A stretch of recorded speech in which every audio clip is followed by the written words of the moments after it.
Well, guys, in this game, I messed up. The game I'm about to show you is another one of those overcoming adversity, trying to find a way to win type games, all because of ping. Now, ping in Rocket League is the great equalizer. You could be freaking Justin, Zen, any of these top players, but if you have 1,000 ping, God forbid, you're never going to be able to do anything. And in this game, my ping was terrible. Quite frankly, terrible. So I'm going to go through the story of this game. We're going to try to learn some things. And let's see if I'll show you how I overcame this issue. Alright? So, starts off pretty normal, I think. Right there. Okay. Just take a second here and just listen or even watch my car. Right? The jump sound came so early compared to when I actually jumped. As you can see, I started this game off with 352 ping. And I realized it immediately. I'm like, oh crap. I have... my ping is stupid high. How am I going to play this? I don't know what's happening. I'm trying to think, am I downloading something? Is something happening? Like normally, you know, my internet's pretty decent. I don't have this high ping. So, we'll hang back. And my strategy for this game is, as I also look at the scoreboard, I realize my teammates are partied up. So I'm like, perfect. I'll just be the third man. I'll hang back, play an awesome defense. You'll also notice that whenever somebody tries to touch the ball, I try to be as far away from it as possible, so that I have plenty of time for the lag to happen and I can react to it. So here we are, playing good, have a good position in net, waiting, seeing when the ball is actually going to come. Like that, I remember that specific touch was wild. I had no idea where that was going. We just hang out, and now here's my chats. Did you see this? Like, look. I just jumped right there, and then my car takes off. Like, the delay is insane. And this was just rude, by the way. Like, what? Like, who did this? This is just rude. Is it this guy? I think so. Like, guy, I'm lagging. That was mean. You didn't have to punch me, push me over. Rude. How dare he? But anyhow, no, we have good position here. We're chilling. Waiting for an opportunity just to clear the ball and just support our teammates. And a lot of players who are lower ranks, maybe even like gold, silver, maybe bronze. Bronze is a little bit of a wild west, but this is a good strategy sometimes, is just playing back and waiting for the best opportunity to either make a play for your team or just score in general. So we're just hanging out, playing back, have an opportunity to go here, and I'm lagging my butt off. Where are we at? 344 ping. It's around this time that I realized why I was lagging, and it's because I had just recorded a video before this and was uploading it to YouTube. So my internet couldn't handle uploading and playing at the same time. So I'm realizing, crap. Thankfully, I had a chance to check at some point here during a goal, and I realized the upload was almost over. So I just had to survive. So here we are, playing deep. Go for this ball and trying to recover, trying to do something. We actually ended up scoring off it. I was very surprised. But this is just a good challenge, right? This is what I'm talking about hanging back and waiting for that perfect opportunity, right? There's just a mosh pit of players all around this ball. The ball's not really moving in a spot where anyone could really score it. And then it gracefully pops out. And you could take a sec here right before I jump, and you just look at all the players, right? Who is going to challenge you on this ball? We got one blue defender who's off the ceiling flailing around over here. Both my teammates are on the ground, not looking like they're going to be able to jump for this. And both blue defenders, I think the only one I would have to worry about is maybe Common Boy, who's actually facing this direction. But, like, they're all still on the ground by the time I jump for this. Now, I didn't put it exactly where I wanted to. It kind of went off the ceiling, but either way, that puts so much pressure on the blue team. Like, let's go actually look from one of their perspectives. I'm assuming Common Boy would have a good... But, like, look at this from their perspective. That ball's super high. Nobody's on the back wall for them. Like, it is just free and open. And results in a goal. So that's where the benefit of this playing back and just waiting to see for those perfect opportunities can be beneficial. So here we go. Just trying to be aggressive and trying to hit a play. I'm trying to do something and get out of the play, right? And that's exactly what I do here. Hit the ball, and I'm not trying to hang around at all. I have no intention of even trying to look at this ball and seeing if I have another follow through. I am rotating out wide and then coming around and waiting to see what the next one is. And that is a really common thing you should be trying in threes. It's very intentional. It lets your teammates know exactly what you're trying to do, and they can be a million times faster because they have your intentions clearly defined. I'm hitting this ball and I'm getting the heck out. Someone else take care of it. It can sometimes facilitate some really good rotations. Now look at me. Look at me. 300 ping and I'm being aggressive. I'm trying to put some balls in that. I'm trying to get some passes. It's all good, and I realized throughout this game, like, I was using a concept that Spook Luke, which if you're sub to me or you're watching me and you aren't sub to Spook Luke, you need to go get on that right away. He's a great source of information around Rocket League, gives great tips. He had a short recently talking about like your radius of coverage, and as the higher ranks you get, your radius of coverage expands based on where you are and your speeds. And there's a lot of things that go into it, but I realize my radius of coverage is super small in this game. I have a super small radius of coverage because I can't react as fast to any of these things. So I have to give myself at least a second to understand what's actually happening. Like right here, playing up too far with 300 ping, right? I would even say I'm probably in a bad spot in general if I'm not already challenging this right away. The double tap, never saw it coming. Got a nice demo. Always look for these demos, guys. If you can come across the field, you're already rotating, you're picking up boost pads. You see a defender or an attacker who is just kind of in your path. Going out of your way to make sure you get a demo can alleviate so much pressure. It's essentially a power play like they have in hockey. Like now it's a 3-on-2 for another second or two. And that's all you need sometimes to score in Rocket League, or alleviate some pressure that the opponents have been building on you. So good play so far. Again, just slow rotation. I'm sitting back, waiting to see what happens. I push a little too far. I should have seen the best man here. The best guy, sorry. The best guy. I should have seen him turning for this, and I would just get antsy, I think. So, retreating back, trying to make a play. It's a very unfortunate situation there. But great clear here from JD, I think. But Sir Weak Juice does a great job here of blasting this ball off the side from the back wall. Basically, it leaves a lot of pressure. A lot of players don't go on that back wall. You need to get comfortable on the back wall. It'll just help out so much as you rank up with defense and just not having so much pressure on you. But then JD does a great job of, hey, I'm already here. Let's clear it again. Let's help clear it.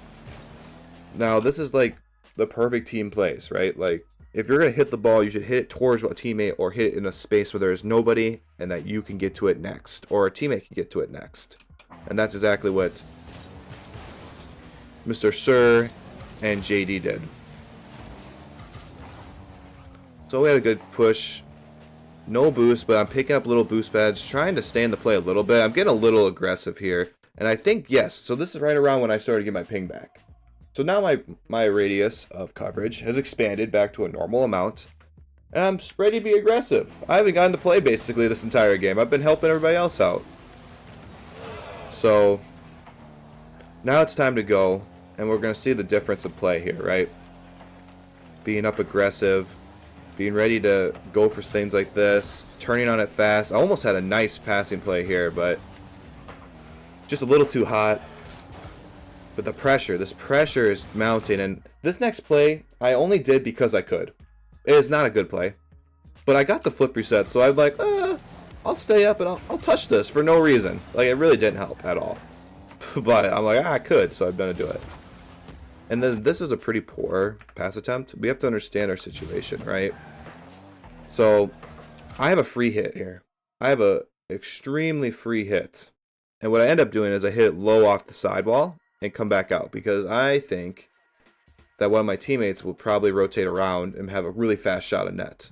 Which in reality, I just believe a blue defender clears this very easily.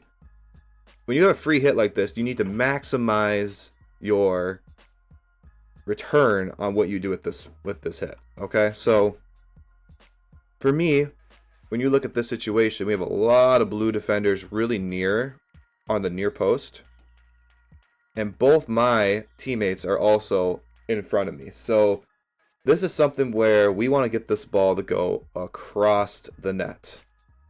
Across the net and high, because if it's high, these guys have a lot less chance of actually getting up and playing it away. And if they do, they're going to waste a lot of boost to fly up there and play it away, and then we'll have plenty of time to come around and also keep the pressure. But I do the exact wrong play, which that would be either hitting it off the sidewall here and have a quick clear for the blue team, or even hitting it off the corner and they have a quick clear, and same result. So a better play would have been either high off the back sidewall and have it arc across, or high off the corner and have it arc across, giving us plenty of time to either return, rotate, get boost for my teammates, and also make it difficult for the blue team to go for. But like I said, that doesn't happen, and they have opportunities to clear this ball. Thankfully, my teammates were able to help out and keep that ball on the blue side. So here we go. We have a really awkward play here. Excuse me. I am third man, right? Ball gets kind of played to me, and I already turn around. I thought it was going to be a much harder clear, but this ball is actually coming in pretty slow. I don't have any blue defenders, so I probably could have dribbled this, but tapping this to the side allowed Juice here to go for it. And then I end up whiffing off the back wall. So overall, I tried to get it to my teammate, but sometimes it just doesn't work out, but at least I'm trying to get it to my teammate, right? You need to try and do these things if you're ever going to actually have them happen. So we have some awkwardness. Again, the back wall, very important. I wish I would have hit it better. Like, if you're going to hit something off the back wall, ideally, we don't want this to touch the ceiling, right? You got to hit it in a way where you come off this, and we are hitting it straight downfield. If we ever touch the ceiling, it is going to come down either here or straight here for a perfect pass for the other team. So when you start practicing this back wall defense, finding ways to hit it and have it go basically down the field without touching the ceiling or touching the wall, the side wall, in an angle that'll bring it straight out is super important. We want to be clearing this super deep into corners. Obviously, that's not going to facilitate a lot of offense. And sometimes hitting off the sidewall and then your teammates have a chance to go for it is better. But if we're trying to kill time, because we have to have situational awareness here, we're up a goal. We don't need to score. We just ideally need to make it so that they don't. Maybe wasting good 15 seconds by clearing it all the way down the field and letting us have time to get boost and get ready to attack at the midfield is a better option. But that does not happen. I hit it off the ceiling like I said to not do. And they actually have a pretty weak shot attempt, but it's a shot attempt nonetheless. Makes it so we have to do something. Another shot attempt. Barely was able to play this one away. Like, I want to hype myself up a little bit. Like, this is not an easy save, right? Like, if we slow this down a little bit, like, I have to jump and somehow miss the... I have to let this ball hit the back wall. I have to miss the post and then touch it to play it away the direction I wanted, right? Like, that was pretty good, pretty cool, right? Just a little thing. A little thing, that's kind of cool. Hello? 100% speed, please. There we go. So we got that big clear we're waiting for. It killed a lot of time. And they almost own goal it. Okay. But now, here we go. Let's get this ball back to the middle. It's kind of like what I was saying before. Like, we want a high arcing or a quick one to the middle here. In this case, the quick one to the middle is actually the better play. We have all 3 blue defenders pushing past the front post. This is where quick right across. Get that ball across the face of the goal. So that's exactly what I do. Play off the corner. Get this ball going across the face of the goal. It's going to put a lot of pressure on the defenders. They barely have someone get back in time to play it away. But they have to waste boosts. They're out of position. Another touch off the back wall. Let's get in here. Let's just play it. Ideally, we would play that higher off the back wall, but my aerial wasn't very good. But the blue team has a great shot there. Very lucky that didn't go on net. Go clear here. Now, I have a lot of time. Ideally, we need to be killing all this time. Play it all the way over across the field. Like, look how much time we're wasting. They have to get across the field in 20 seconds. The ball doesn't even touch the ground on the orange side at 17 until 17 seconds. Like, this is situational Rocket League here. We always talk about like situational situations. Hello? We always talk about different situations in real sports, right? This is a situation in Rocket League where we need to kill time. We don't need to score. Why would we need to score? The only goals we should be scoring here are free ones, and that is it. We shouldn't be all in trying to beat players out and potentially getting dunked or beat and leaving our teammates in a worse spot. So very good, just soft clears, taking touches, doing for solo plays. And it works out. We find a goal, and that's the dagger. They actually forfeit after this. So that's the kind of the plays what you need to do when you're up a goal and there's low time. Like, go for solo plays that take a lot of time. Go for shots that maybe are safer, that don't lead to counterattacks. Kill time. Keep the ball in corners. Overall, though, this game was more about overcoming adversity, right? 300 ping, half the game. And what did I do? I shortened my radius of control? Oh, what did I call it before? Either way, I shortened up my radius that I knew I could go for balls. And guess what? That ended up helping us win this game. I actually helped score a goal. I helped keep the ball away from our side of the field. Like, how many offensive opportunities did they realistically have in this first half of the game, right? Like, if you look at from here over, it's 1, 2, 3, 4 blue saves, one that resulted in a goal, and we only had one save. Like, that right there shows the amount of pressure that the blue team was facing on us, or was putting on us that first half of the game when I had 300 ping. But then we look at the back half of this, it's more even because I was actually playing straight up because I could actually do things. So this may be something that lower ranked players might want to consider, you know, being a little bit more passive, letting your teammates go crazy, do all this crazy stuff, but you just kind of play a little bit more passively and help it facilitate that. And as you climb the ranks, you're going to slowly get teammates who are actually going to assist you on defense. And you don't have to, you know, be so passive anymore. You can start developing skills on offense and actually helping. So, just a thought. Not something you have to do, but really wanted to show this game. And if you like this video, you should like, comment, subscribe. If you want your replay analyzed, go to the description down below. There's a Discord server link. Join the Discord, go to the coaching section, drop the replay in there, and I'll analyze it for free on the channel like this. I really appreciate all the support recently. It's been insane. Love you all, and we'll see you in the next one. Bye.